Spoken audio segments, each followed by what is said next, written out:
ఏదో ఓ సైకిల్ మీద పెడుతున్నాం. మరో సైకిల్ అడ్డొస్తుంది. లేకపోతే మరొక కారు చాలా దగ్గర వరకు రావచ్చు. లేదంటే అక్కడ మధ్యలో చైన్ పడిపోయి ట్రాఫిక్‌లో ఉండగా ఇబ్బంది కావచ్చు. లేకపోతే బ్రేక్ ఫెయిల్ అవ్వచ్చు. ఏదైనా జరగొచ్చు చిన్న సంఘటన. అక్కడి నుంచి దాన్ని వెంటనే డిఫెన్స్ మెకానిజం. దాని నుంచి మనం ఏం చేయాలనేది వెంటనే మనకున్న తెలివితేటల స్థాయిని బట్టి అక్కడ ఒక మార్గం దొరుకుతుంది. ఆ మార్గంలో నెమ్మదిగా కాలు కింద పెట్టో, లేపోతే దిగిపోయో, ఏదో ఒక అప్పటికప్పుడు మనకు తోచినటువంటిది చేసి, ఆ పరిస్థితి నుంచి మనం బయటపడడం సహజంగా జరుగుతూ ఉంటుంది. అలాంటప్పుడు ఆ అతి చిన్న సంఘటన పాజిటివ్‌గా ఉన్నటువంటి వ్యక్తికి ఏ విధమైనటువంటి ఇబ్బంది ఉండదు. తర్వాత వెంటనే దానికి కావాల్సినటువంటి సొల్యూషన్ తీసుకుంటాడు. వెంటనే అది అక్కడే మర్చిపోతాడు. అక్కడితో అయిపోతుంది. తర్వాత ముందు జరిగే వాటి గురించి వెళ్ళిపోతాడు. కానీ అదే కొద్దిగా నెగెటివ్ ఊహాశక్తి ఉన్నటువంటి వ్యక్తి అక్కడి నుంచి ఊహలు బిగించేస్తాడు. ఒకవేళ ఈ పని చేయకపోతే, ఈ బ్రేక్ పడకపోతే, ఈ కాలు పెట్టాలన్న ఆలోచన రాకపోతే, వెనక నుంచి ఏమన్నా కొట్టేస్తే, ఏమన్నా జరిగిపోతే, హాస్పిటల్ పాలైతే, ఎవరూ రాకపోతే, ఈ రకమైన ఒక ఊహాశక్తి, అనవసరపు ఊహాశక్తులు పనిచేస్తూ వ్యక్తిని భయభ్రాంతులకి నిర్వీర్యుని చేయటం కొంతమంది విషయంలో జరుగుతుంది. ఇంట్లో ఏదన్నా అది బయటే కాకపోవచ్చు. ఇంట్లో గూడా అవ్వచ్చు. ఏదైనా కొద్దిగా జారినట్లయితే, అంబాబోయ్! ఇప్పుడు ఇది జారింది. నేను నిలదొక్కోగలిగాను. ఒకవేళ పడిపోయుంటే, ఏదన్నా ఫ్రాక్చర్ జరిగుంటే, హాస్పిటల్‌లో పడుంటే, నాకైతే ఇంకాను నా పరిస్థితి ఏంటి? నన్నెవరు చూస్తారు? అందరూ ఉన్నా సరే. అంటే ఊహ. దీనికి ఆహ్, హ్మ్, ఒక ఆధారం లేకుండా నిరాధారంగా వచ్చిన ఊహలన్నీ ఊహించుకోవడం. ఇది ఏదో ఒక రోజుతో పరిమితం కాదు. ప్రతిరోజు ఏదో ఒక పిచ్చి ఊహలు వస్తూనే ఉంటాయి. అనవసరపు ఊహలు. ఇవి భయపెడుతూ ఉంటాయి. వ్యక్తిని అశక్తుడిని చేస్తూ ఉంటాయి. చివరికి ఏ పని చేయాలన్నా కూడా ముందు ప్రమాదాన్ని ఊహించడం. అమ్మో! ఏం జరుగుతుందో? ఎందుకొచ్చింది? ఇది అవసరమా కాదా? లేకపోతే మానేద్దాం. ఈ ఈ నెగెటివ్ ఊహలనేవి ఎంత ప్రమాదకరంగా మారి వ్యక్తుడిని అశక్తునిగా చేసే పరిస్థితి ఉంటుంది. మరి ఈ సందర్భంలో ఓకే. గొప్ప కవిత్వాన్ని సృష్టించాలన్నా, కథని సృష్టించాలన్నా, ఒక మంచి కావ్యాన్ని సృష్టించాలన్నా, ఒక ఆర్ట్‌ని సృష్టించాలన్నా, కళలో ఏదైనా సరే, ఒక నూతన సృష్టి జరగాలన్నా ఊహాశక్తి అవసరం.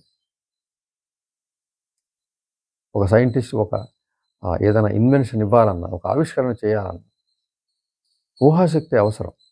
అది పాజిటివ్ ఊహాశక్తి. ప్రపంచానికి లేదా ఆ వ్యక్తికి ఉపయోగపడేటువంటి ఊహాశక్తి అది. దాన్ని ఎంకరేజ్ చేయాల్సిందే. కానీ బలహీనుడిని చేస్తూ, పనికి రాకుండా చేసేస్తూ, ఉన్న శక్తులను కూడా ఆవిరి చేసేస్తూ ఉన్నట్లయితే ఇటువంటి ఊహాశక్తిని తప్పనిసరిగా తట్టుకోవాలి. పక్కన పెట్టాలి. దాన్ని, దాన్ని మనము తగ్గించుకోవాల్సిన అవసరం ఉంది. లేని పక్షంలో అంతకుముందు ఉన్న శక్తులు కూడా నిర్వీర్యం చేసే అవకాశం ఉంటుంది. ఈ అతి భయం, అతి ఊహ, ఈ ఊహించుకోవడంలో అర్థం బద్ధం లేని పరిస్థితిగా తయారవుతుంది. ఈ ఊహ, ఈ ఈ అతి ఊహ అనేది, ఈ పనికిరాని ఆలోచనలనేవి ప్రతి విషయంలోనూ బాధ పెడుతూ, ఆలోచన తీవ్రమైపోతూ, ప్రతి క్షణం కూడా మనసుని మనకి శత్రువుగా మార్చేస్తూ, మన మనసు మనకే శత్రువుగా మారిపోయి, వద్దంటున్న ఆ ఊహల వైపు వెడుతూ, మనం ఎంతో ఇబ్బంది పాలు చేసే అవకాశం ఉంది. మనసుకు ఆ స్వేచ్ఛను మనం ఇచ్చినట్లయితే, ఆ ఊహాశక్తిని కొనసాగింపజేసినట్లయితే, జీవితం చాలా దుర్భరం అయిపోతుంది. దాన్ని పాజిటివ్‌గా మలుచుకుంటే ఎన్ని ప్రయోజనాలున్నాయో, అది నెగెటివ్‌గా వెళ్తే అంత నష్టాలున్నాయి. అది మనం గమనించుకోవాలి. ఊహాశక్తి గొప్పదే. కానీ అది నెగెటివ్‌గా వెళ్తే అంత ఇబ్బంది పెట్టే అవకాశం ఉంటుంది. మనం ఒక్కోసారి మన మాట వినదు కూడా. తన ఇష్టం వచ్చినట్టు ఊహించుకుంటూ వ్యక్తిని భయపెట్టేస్తుంది. ఏ పని చేయనివ్వదు. ఏ పని చేయాలన్నా అడ్డొచ్చేస్తూ ఉంటుంది. అమ్మో! ఏదైనా జరుగుతుందేమో. ఇది మానేద్దాం, అది మానేద్దాం, ఇది చేయొద్దు, అది చేయొద్దు, ఎవరితోన్నా కూడా తీసుకెళ్దాం, లేదంటే దగ్గరలో ఏమన్నా ఉంటే చేసేద్దాం, దూరాలొద్దు. ఇలా ఈ విధంగా మనిషిని ఆ నెగెటివ్ ఊహాశక్తి బలహీనుడిని చేసే అవకాశం ఉంది. చేత దాన్ని తప్పనిసరిగా ఎదుర్కోవాలి. దాన్ని తప్పనిసరిగా ఎదుర్కు తీరాలి. ఎప్పుడైతే ఈ బలహీనమైన ఊహలు మనకు కలుగుతున్నాయో, వాటి స్థానంలో బలమైన ఊహల్ని మనం ప్రవేశపెట్టాలి. ఏమీ జరగదు, ఏమీ అవ్వదు. ఎటువంటి పాజిటివ్ ఉన్నటువంటి వ్యక్తి ఊహాశక్తి ఎలాగైతే పెడుతూ ఉన్నదో గమనిస్తే ఒకసారి పాజిటివ్ వ్యక్తిని గమనిస్తే, ఆ వ్యక్తికి అలా జరిగినప్పుడు మనం ఎక్కడైనా అటువంటి వ్యక్తి వెళ్తున్నప్పుడు మనం గమనిస్తే, అతనికి కూడా చిన్నది జరగటం మనం గమనిస్తే, అతని తర్వాత దాన్ని మర్చిపోవడం, ముందుకెళ్ళిపోవడం చూస్తాం మనం. పాజిటివ్‌గా ఊహాశక్తి ఉన్నటువంటి వ్యక్తి. కానీ అక్కడితో ఆఫ్ చేసేస్తాడు. చిన్న గాయం తగిలింది. యెస్. దానికి సంబంధించి ఒక కడగటం, లేదంటే ఒక గుడ్డ ఏదైనా అందుబాటులో ఉంటే కట్టేయడం. తర్వాత దానికి సంబంధించిన ఇంటికెళ్ళాక ఏదో ఫస్ట్ ఎయిడ్ చేసుకోవడం జరుగుతుంది. అక్కడితో దాని విషయం అయిపోతుంది. మరో విషయంలోకి వెళ్ళిపోతాడు. దానికి సంబంధించి అక్కడే కూర్చొని దాని గురించి ఆలోచిస్తూ ఊహాశక్తిని దుర్వినియోగం చేయడం జరగదు. ఆ విషయాన్ని పాజిటివ్ వ్యక్తిని గమనించి, నెగెటివ్ వ్యక్తి కూడా ఆ విధంగానే చేయాల్సి ఉంటుంది. అంటే ఎక్కడైనా ఏదైనా అడ్డు తగిలినప్పుడు, ఇబ్బందొచ్చినప్పుడు, ఆ ఇబ్బందిని అక్కడక్కడ పరిష్కారం చేసుకొని ముందుకు వెళ్ళిపోవాలి. అక్కడే ఆగిపోకూడదు. అలాగే ఆ ఊహాశక్తిని ఊరినే కొనసాగించకూడదు. అక్కడ పాజిటివ్ ఆలోచనని ప్రవేశపెట్టాలి. అంటే నెగెటివ్ ఆలోచనలు ఎప్పుడైతే వస్తున్నాయో, పాజిటివ్ ఆలోచన ప్రవేశపెట్టాలి. ఆ నెగెటివ్ స్థానంలో పాజిటివ్‌ని రీఇన్ఫోర్స్ చేసేస్తూ ఉండాలి. ఏదైనా అవుతుందేమో, ఏమీ అవ్వదు. అలాగే ఇప్పుడు మనం ఏదైనా జారి పడిపోయాం, నిలదొక్కున్నాం. యెస్, నిలదొక్కునే శక్తి నాకుంది. నాకు తెలియకుండానే నాలో శరీర భాగాలు మేల్కొని నన్ను ఆపద నుంచి కాపాడే శక్తి ఉన్నది. అలాగే ఓ సైకిల్ మీద వెళ్తున్నాను, ఏదైనా బ్రేకు ఫెయిల్ అయింది. వెనువెంటనే స్లో చేయటం, వెనువెంటనే చుట్టుపక్కల గమనించటం, ఇవన్నీ కూడా అసంకల్పిత చర్యల్లాగా జరిగిపోతూ ఉంటాయి. డిఫెన్స్ మెకానిజం మనకి తెలియకుండానే జరుగుతూ ఉంటుంది. దాని నుంచి బయటపడతాం. అయినప్పటికీ కూడా పాజిటివ్ వ్యక్తి బయటపడతాడు, నెగెటివ్ వ్యక్తి బయటపడతాడు. పాజిటివ్ వ్యక్తి అక్కడితో మర్చిపోయి ముందుకెళ్ళిపోతాడు. నెగెటివ్ వ్యక్తి దాన్నే పట్టుకొని ఆలోచిస్తూ ఉంటాడు. అదే ఇద్దరికి తేడా. అంచేత ఆ తేడాని గమనించుకొని, శరీరానికి స్వయంగా ఆసక్తి ఉంది, మనసుకి స్వయంగా ఆసక్తి ఉంది. దాన్ని మనం నిర్వీర్యం చేయకూడదు. వాటికి ఉన్నటువంటి డిఫెన్స్ మెకానిజం మనం డిస్టర్బ్ చేయకూడదు. అవి స్వయంగా కొన్ని చేసుకోగలం. ఏదన్నా మనం నిలబడ్డప్పుడు ఏదన్నా మనకు తెలియకుండా ఒంటికి ఏదైనా టచ్ అయితే అది తెలుసుకుని, అదేమిటో చూసి, అది మంచిదా కాదా తెలుసుకుని, దాన్ని ఏం చేయాలా ఇంత ఆలోచన జరగదు. వెంటనే స్పందిస్తుంది శరీరం, మనసు. అసంకల్పితంగా స్పందిస్తుంది. పక్కకి వెంటనే ఇమ్మీడియేట్‌గా శరీరం అక్కడి నుంచి కాలో చేయి ఎదుర ఎక్కడైనా టచ్ అయితే దాన్ని వెంటనే తీసుకోవడం, దులపడం. అదేమిటో ఇవన్నీ కూడా ఇమ్మీడియేట్‌గా జరుగుతాయి. ఇవన్నీ కూడా పెరుగుదలలో వచ్చినటువంటి శక్తులు, సహజమైనటువంటి శక్తులు. వాటిని మన ఊహాశక్తితో నిర్వీర్యం చేయకూడదు వాటిని. వాటిని మనం డిస్టర్బ్ చేయకూడదు. మన అతి ఊహ వల్ల ఆ డిస్టర్బెన్స్ జరిగి ఆ సహజ శక్తులను కోల్పోతే నీకు వెంటనే సమయస్ఫూర్తి రాదు. వెంటనే ఆలోచన రాదు. ఆలస్యం అయిపోతుంది. నువ్వు ఏదైనా చిన్నది జరిగినప్పుడు నీకు చాలా లేట్ అయిపోతుంది. నీ నెగెటివ్ ఊహలతోటి సహజ శక్తులు కోల్పోతే ఆ డిఫెన్స్ మెకానిజం మూలపడిపోయి నువ్వేం చేయాలని అయోమయ స్థితిలో ఉంటావు. అది ఇంకా ప్రమాదకరం. వెంటనే ఒక ఆలోచన వచ్చి నువ్వు డిఫెన్స్ మెకానిజం వెంటనే పనిచేసి నువ్వు పక్కకు వచ్చేస్తున్నావు.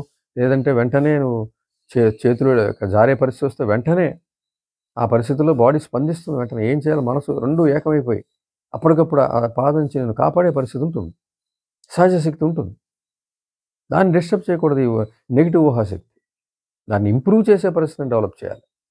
యెస్, నేను జారబోయాను, పట్టుకున్నాను. యెస్, నేను చేయగలను. శరీరానికి ఆ సహజ శక్తి ఉంది. మనసుకి ఆ సహజ శక్తి ఉంది. ఆ సహజ శక్తిని నేను అనుమానించకూడదు. దాన్ని నిలువరించకూడదు. నా నెగెటివ్ ఊహాశక్తితోటి. ఈ ఊహాశక్తిని పాజిటివ్‌గా ఉపయోగించాలి. యెస్, నేను నిలదొక్కుకోగలను. ఏదైనా కష్టం వస్తే దాన్ని నేను స్వయంగా వాటి నుంచి బయటపడగలను. అనుకోకుండా వచ్చిన వాటిని చిన్న చిన్న వాటిని బయటపడాల్సిన స్థితి శరీరానికి, మనసుకి తక్షణంగా స్పందించే అవకాశం ఉంది. ఆ శక్తి ఉంది. దాన్ని నేను నెగెటివ్ మైండ్ ద్వారా డిస్టర్బ్ చేయకూడదు. నా నెగెటివ్ ఊహాశక్తితో సహజ శక్తిని కోల్పోకూడదు అనేది మనం సందేశం మనసుకిచ్చుకోవాలి. ఇచ్చినట్లయితే ఏం చేద్దాం, సహజంగా ఉంటుంది ఆ శక్తి. సహజమైనటువంటి శక్తి.